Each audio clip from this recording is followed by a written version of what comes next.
C'était il y a un peu plus de 2000 ans, exactement en 58 avant Jésus-Christ. Une armée romaine s'avance vers des territoires alors mal connus. Ces hommes se lancent dans une aventure qui aura d'immenses conséquences pendant des siècles et jusqu'à nos jours. Leur chef se nomme Jules César. Ses expéditions et son œuvre vont contribuer à répandre en Europe, puis dans le monde, une idée, celle d'un empire universel. Une idée plusieurs fois contrariée par l'histoire, mais qui toujours renaîtra. César voit le jour en 100 avant Jésus-Christ, dans une famille privilégiée de Rome. C'est alors la ville phare de ce grand espace de civilisation qu'est la Méditerranée.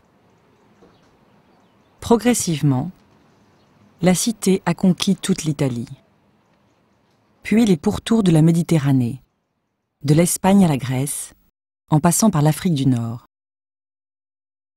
Pour les Romains, la Méditerranée, c'est Mare Nostrum, notre mer, le centre évident de la civilisation. Sur ces terres, les hommes se sont lancés dans de grands projets et ont bâti des sociétés radicalement nouvelles. Des artistes, des philosophes, des scientifiques ont apporté de nouvelles visions du monde. Progressivement, un savoir s'est constitué. Grâce au développement de l'écriture, une partie de la population romaine accédait peu à peu à la connaissance. Et le reste de l'Europe? Les Romains considèrent que ce sont les terres des barbares, des peuples qui vivent de manière primitive, sans gouvernement organisé, sans culture écrite. En fait, dans ces territoires dits barbares, la situation est plus compliquée que ne le pensent les Romains. Certaines tribus vivent surtout de la chasse, et leur mode de vie a peu changé depuis les temps anciens.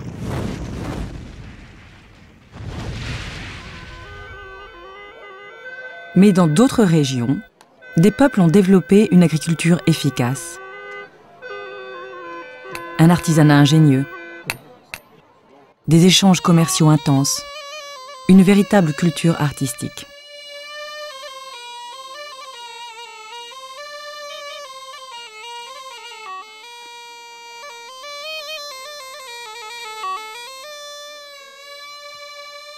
Ce que les Romains savent à cette époque, c'est qu'il y a au nord deux grands types de peuples. Les Celtes, que les Romains appellent Gaulois, et les Germains. Ces peuples sont arrivés quelques siècles plus tôt. Ni les Gaulois, ni les Germains ne forment un ensemble unique. Il y a des dizaines de peuples germains, des dizaines de peuples gaulois. En fait, les Romains connaissent bien mieux les Gaulois que les Germains. Ce sont leurs voisins immédiats. Surtout, une partie des territoires peuplés par les Gaulois est passée sous le contrôle romain. Il s'agit du nord de l'Italie et du sud de la France actuelle. En 58 avant Jésus-Christ, ces territoires ont un nouveau gouverneur romain, un proconsul, nommé Jules César. Lorsqu'il arrive, il est loin d'être un inconnu. C'est un homme politique de premier plan qui dirige un parti, les populaires. Il a l'ambition de réformer Rome. Nommé gouverneur des petits territoires de Gaule romaine, César n'est sans doute pas du genre à se comporter en simple administrateur régional. Et effectivement, sous sa direction, les Romains portent vite leur regard vers le nord, là où vivent les peuples gaulois indépendants. À ce moment, un de ces peuples, les Éduins, se trouve menacé par un autre peuple gaulois, les Helvètes, habitants des Alpes, qui s'apprêtent à conquérir leur territoire.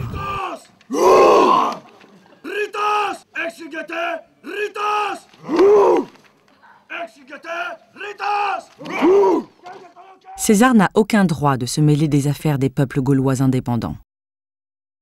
Pourtant, il va intervenir, se portant au secours des Éduins. Il possède l'outil militaire le plus performant de son époque. Les légions romaines, c'est la force, l'organisation, la discipline.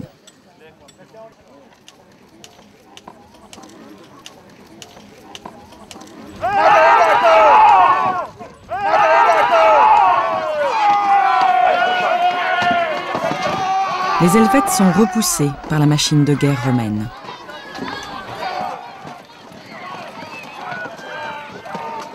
César, après ce succès, se voit en protecteur de la paix des Gaules.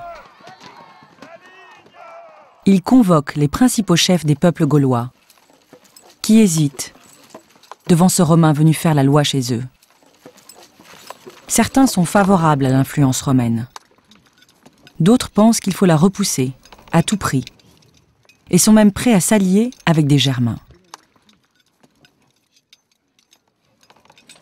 César va alors systématiquement s'attaquer aux peuples qui lui résistent.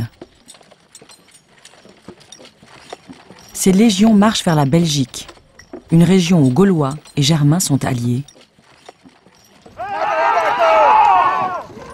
Elles y remportent une nouvelle victoire. Peu après, c'est vers l'ouest qu'éclate un nouveau conflit. Les Vénètes, un peuple gaulois qui contrôle le commerce sur l'Atlantique et la Manche, sont défaits par la puissance romaine. Trois ans après l'entrée de César en Gaule indépendante, l'ordre romain semble régner.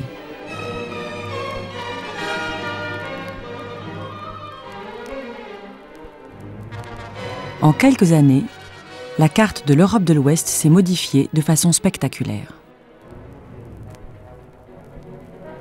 César décide alors d'aller encore plus loin et se lance dans des expéditions qui tiennent autant de l'exploration que de la conquête.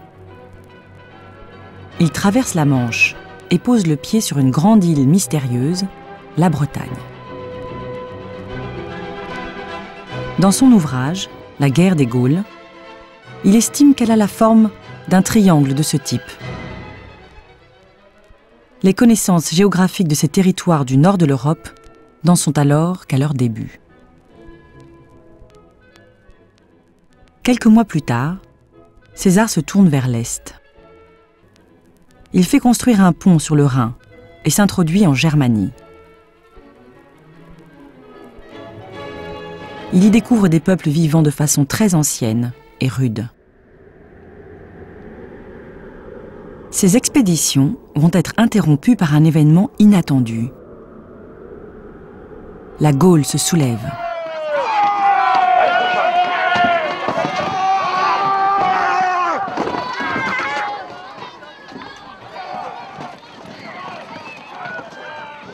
Sous l'influence d'un nouveau chef, Vercingétorix, roi du peuple des Arvennes, les Gaulois commencent à s'unir.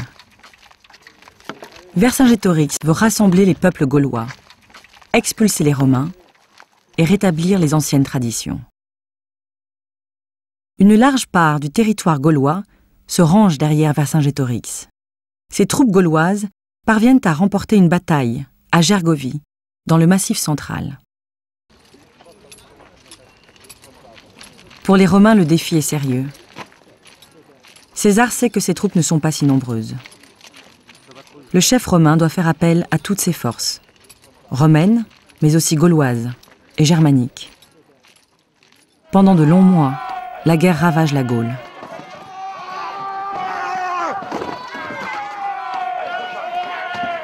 Après une lutte acharnée, les Gaulois de Vercingétorix se replient. Les troupes romaines parviennent à les encercler, à Alésia.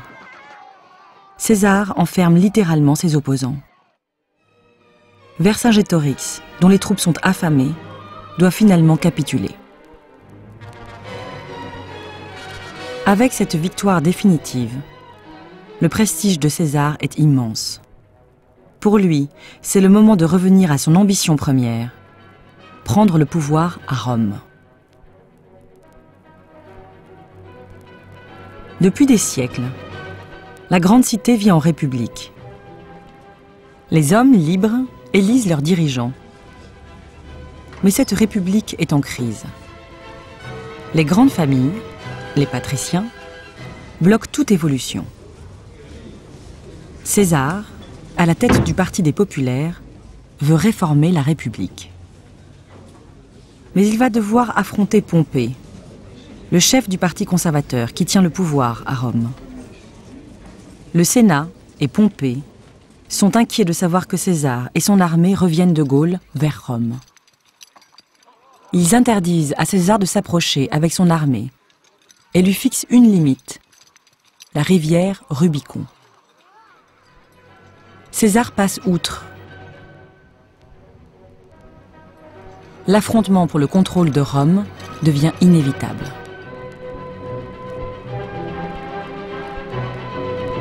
C'est le début d'une guerre civile qui voit les partisans de César et de Pompée s'affronter jusqu'en Égypte. Enfin victorieux, César va être nommé dictateur à vie par le Sénat. Il introduit un nouveau calendrier de 365 jours, qui est à la base de celui que nous utilisons aujourd'hui.